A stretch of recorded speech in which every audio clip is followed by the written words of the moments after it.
Dear student, आज मैं आपको पढ़ाऊंगा फिजिक्स क्लास 10th का चैप्टर लाइट। यानी लाइट को आज आप समझेंगे। तो सबसे पहले मैं आपको बता दूं, जो हमारा टॉपिक है आज का वो प्रकाश का परावर्तन है, यानी रिफ्लेक्शन ऑफ लाइट। तो रिफ्लेक्शन ऑफ लाइट जो होता है वो लाइट से ही संबंधित है। इससे पहले मैं आपको रिफ्लेक्शन ऑफ लाइट के बारे में बताऊं तो मैं आपको कुछ लाइट के बारे में बता देता हूं, प्रकाश क्या होता है। देखिए, प्रकाश जो होता है, इन शॉर्ट में आप ये समझ पाएंगे, प्रकाश एक प्रकार का ऐसा माध्यम है जिससे हम किसी वस्तु को देख पाते हैं।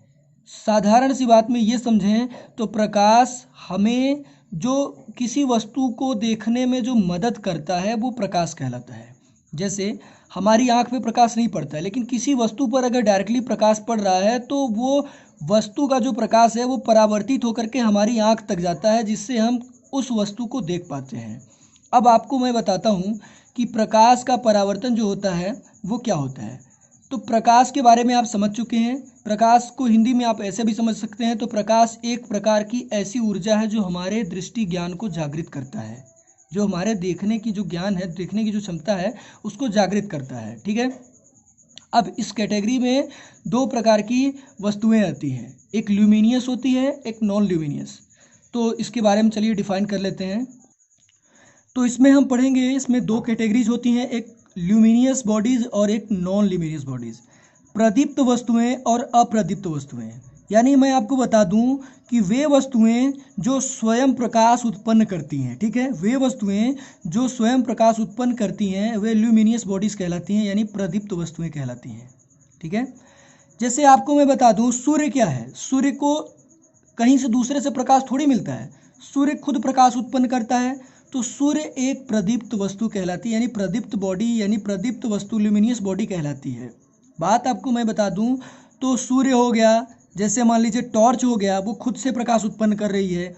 बल्ब हो गया, विद्युत बल्ब हो गया, लालटेन हो गया, मोमबत्ती हो गई, ये प्रदीप्त वस्तुएं कहलाती हैं। यानी आप एक खुद समझ पाएंगे कि वे वस्तुएं जो स्वतः प्रकाश उत्पन्न करती है। आप ये लिख सकते हैं कि वे वस्तुएं, ठीक है, जो स्वतः प्रकाश उत्पन्न करती हैं, स्वतः प्रकाश उत्पन्न करती हैं,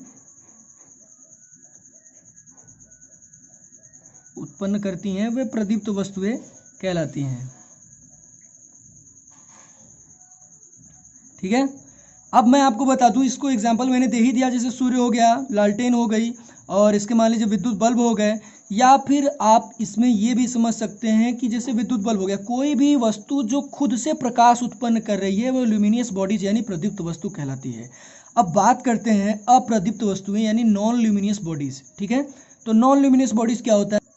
अब देखिए, जैसे नॉन ल्यूमिनियस बॉडीज के बारे में बात बताएं हम, तो नॉन ल्यूमिनियस बॉडीज वे बॉडी यानी वे वस्तुएं होती हैं जो खुद प्रकाश उत्पन्न नहीं करती, वह स्वयं किसी दूसरे के प्रकाश से चमकती हैं। बात समझ में आ रही है।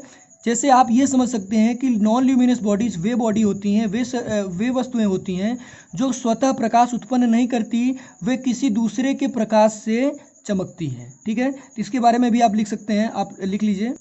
यहाँ देख पाएंगे आपकी वे वस्तुएं जो किसी दूसरे के प्रकाश से चमकती हैं, ठीक है, स्वयं प्रकाश उत्पन्न नहीं करती, वे अप्रदीप्त वस्तुएं कहलाती हैं, यानी नॉन ल्यूमिनियस बॉडीज। ये टू कैटेगरीज होती हैं, जो ल्यूमिनियस होती है और नॉन ल्यूमिनियस।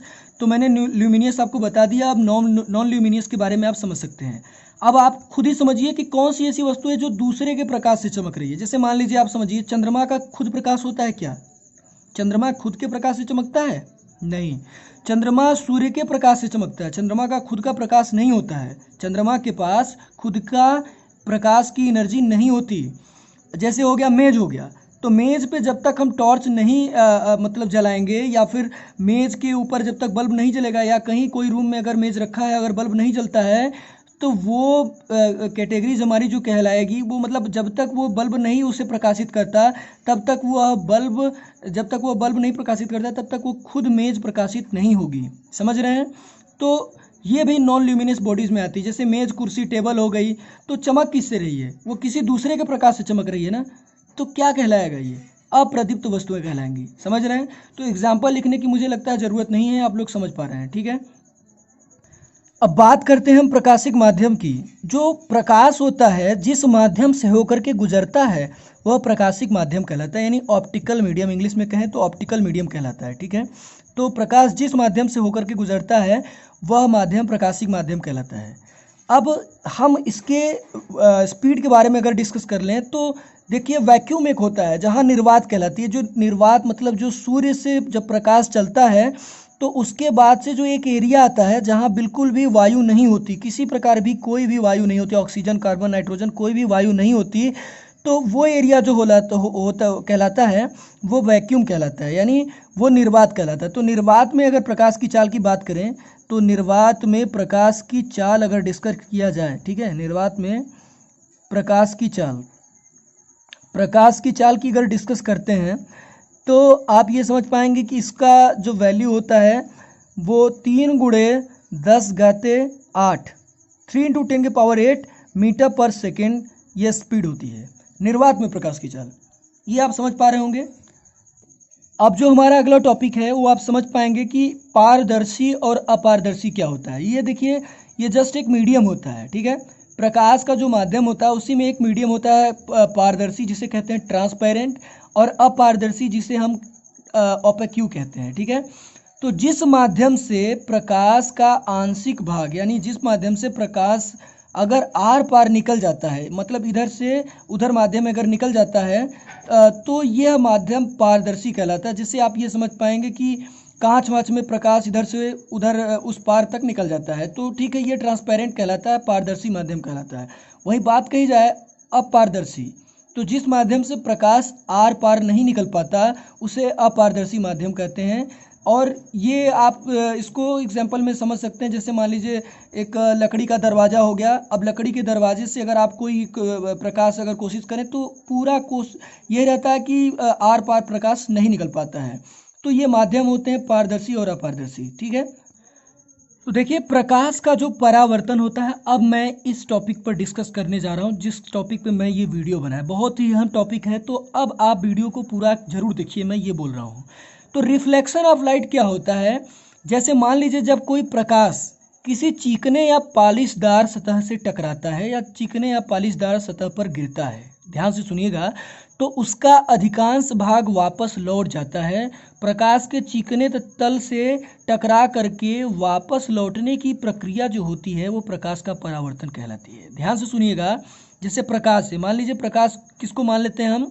सूर्य के प्रकाश को मान लेते हैं, और सूर्य का प्रकाश किसी चिकने या पालिशदार सतह पर गिर रहा है। मान लीजिए एक शीशे को हम सूर्य के प्रकाश के सामने ले जाते हैं, ठीक है।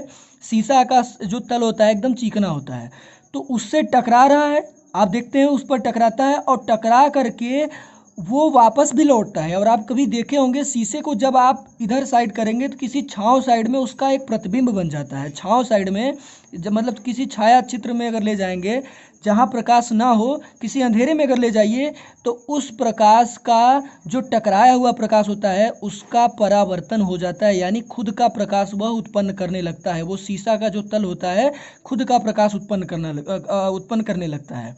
तो यानी मैं आपको इन शॉर्ट में एक बात बता दूं, जब प्रकाश किसी चिकने या पालिशदार तल से गिरता है, जब प्रकाश किसी चिकने तल पर गिरता है और उस तल पर गिरने के बाद वह जो प्रकाश है टकरा करके वापस किसी दूसरे दिशा में जो चला जाता है वो प्रकाश का परावर्तन कहलाता है। मतलब आप ये समझ पाएंगे कि प्रकाश के जो चिकने तल पर गिरने से वापस किसी दूसरे माध्यम में जो लौट जाने की जो प्रक्रिया होती है वो प्रकाश का परावर्तन कहलाती है, ठीक है। तो प्रकाश के परावर्तन संबंधी 2 नियम भी हैं, ठीक है। वो नियम क्या है मैं आपको बता देता हूँ, लेकिन उससे पहले मैं एक फिगर ड्रॉ कर देता हूँ। देखिए, जैसे मान लीजिए ये कोई सतह हो गया, ठीक है, ये मान लेते हैं हम सतह है, ठीक है। तो अगर मान लीजिए यहाँ से कोई प्रकाश क्या है, गिर रहा है, किस पे गिर रहा है? यहाँ गिर रहा है। ध्यान से देखिएगा, यहाँ कोई प्रकाश का माध्यम मान लेते हैं सूर्य है, तो सूर्य से जो प्रकाश आ रहा है और यहाँ टकरा रहा है, ठीक है। यहाँ मान लीजिए आपने कोई माध्यम रखा, जैसे शीशा ही रख दिए हैं आप, तो यहाँ से आ रहा है, यहाँ टकरा रहा है, तो टकरा करके वापस किसी दूसरे दिशा में लौटता है, वापस किसी दूसरे माध्यम में ये लौट जाता है। तो मान लीजिए यहाँ लौटता है, ठीक है। अब ध्यान से देखिएगा, ये आपका जो है आपतित किरण है, यानी वो सूर्य से प्रकाश की जो किरण है वो आ रही है। तो इसको हमने क्या बोल दिया, आपतित किरण। भाई प्रकाश की किरण ही तो आ रही है, तो आपतित किरण ये हो गया। अब आप यहाँ देख पाएंगे ये जो टकरा करके यहाँ टकरा रहा है, यहाँ से गिर रहा है और इस पर टकरा करके वापस किसी दूसरे माध्यम में चला जा रहा है, यानी ये परावर्तित किरण है। ठीक है, ये परावर्तित किरण है। तो परावर्तित किरण माने आप ये समझ पाएंगे कि आपतित किरण ये है, परावर्तित किरण ये है। ठीक है, अब ये अपने दिमाग में एज्यूम करिए कि मान लीजिए कोई एक बिंदु, ये बी ए है, ये बी है और ये सी है। तो यहाँ से प्रकाश आ रहा है और यहाँ टकरा रहा है और वापस किसी दूसरे माध्यम में लौट जा रहा है, यानी यहाँ से चला जा रहा है। तो आने वाली जो प्रकाश की किरण होती है वो आपतित कहलाती है और जा रही है वो परावर्तित कहलाती है, और जहाँ से ये जा रही है, जिस बिंदु पर ये गिरती है वो कहलाता है अभिलंब। ध्यान से देखिएगा, बहुत ही टॉपिक है, बहुत ही इम्पोर्टेंट टॉपिक है और मैं इसको और अच्छे से बना पाता, लेकिन क्या करूं, मैं गांव में हूं इस समय, तो मैं आप लोगों को पूरा क्लियर नहीं समझा पा रहा हूं। मतलब मैं अगर बोर्ड पे बनाता तो और अच्छा आपको समझ में आता। तो ये आप समझ पाएंगे कि अभिलंब है। ठीक है, अभिलंब माने ये होता है कि इन दोनों के बीच पर जहाँ ये सेंटर पॉइंट है, जहाँ ये गिर रहा है, तो ये जो पॉइंट है ये अभिलंब है। ठीक है, अब बताएंगे आपको, इधर का जो कोण होता है, इसके बीच का जो कोण होता है वो आपतन कोण हो गया। क्यों आपतन कोण हो गया? क्योंकि आपतित किरण गिर रही है, तो आपतित किरण और अभिलंब के बीच के बने कोण को आपतन कोण कहते हैं। बहुत अच्छा समझ में आया होगा आपको। और यही जो कोण यहाँ बन रहा है, परावर्तित किरण और अभिलंब के बीच के बने कोण को परावर्तन कोण कहते हैं। बात को समझिएगा, तो परावर्तन कोण ये हो गया। ठीक है, मतलब क्या है, ये अभिलंब है, ये आपतित किरण है, ये परावर्तित किरण है, लेकिन इन दोनों के बीच का जो कोण बन रहा है वो परावर्तन कोण और आपतन कोण बन रहा है। ठीक है, तो उम्मीद है आप लोग समझ पा रहे होंगे।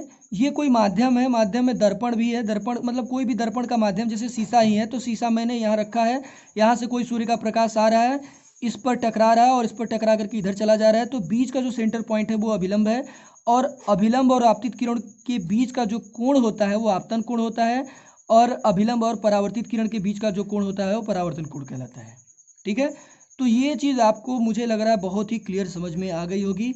अब परावर्तन संबंधी इसमें दो नियम भी हैं जिनको मैं आपको अभी बताने जा रहा हूँ, और इसको समझना बहुत ही ज़्यादा इम्पॉर्टेंट है, क्योंकि बोर्ड एग्ज़ाम में कभी कभी ये 2 मार्क्स का आता है। 2 मार्क्स बहुत ही इंपॉर्टेंट होते हैं। सिर्फ परावर्तन के बारे में पूछेगा, परावर्तन क्या है, 2 मार्क्स का आएगा, 101% आता है। और अगर पूरा डिराइव करने के लिए दे दिया, जैसे मैंने ये बताया, इसके बाद बोल देगा कि आपको प्रकाश के परावर्तन संबंधी 2 नियम भी लिखिए, तो इतना जान लीजिएगा कि वो 5 नंबर से कम नहीं आएगा।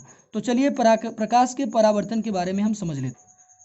तो माय डियर स्टूडेंट, मैं आपको ये कह सकता हूँ कि प्रकाश के परावर्तन संबंधी 2 नियम होते हैं, जो कि मैंने अभी बताया आपको।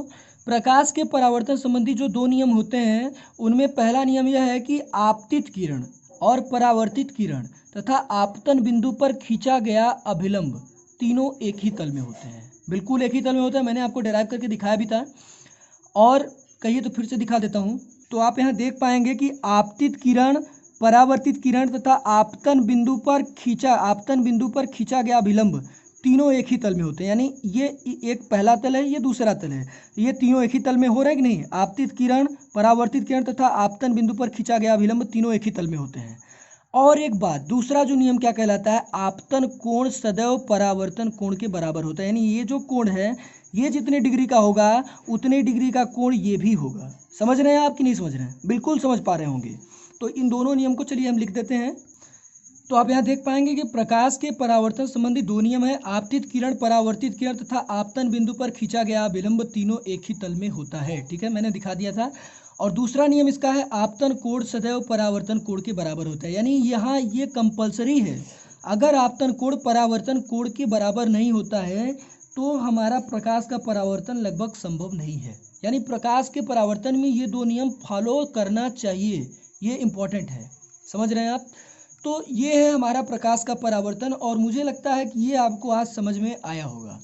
और अगर आप लोगों को कोई भी प्रॉब्लम होती है तो कमेंट में या फिर किसी तरीके से आप मुझसे संपर्क करके आप ज़रूर बताइए। मैं आपको फिर से इसको अच्छी तरीके से बनाऊंगा वीडियो, और मैं आपको समझाऊंगा। मेरा लक्ष्य सिर्फ आप लोगों को अच्छा समझाना है, चाहे वो आपको जैसे समझ में आए। समझ रहे हैं?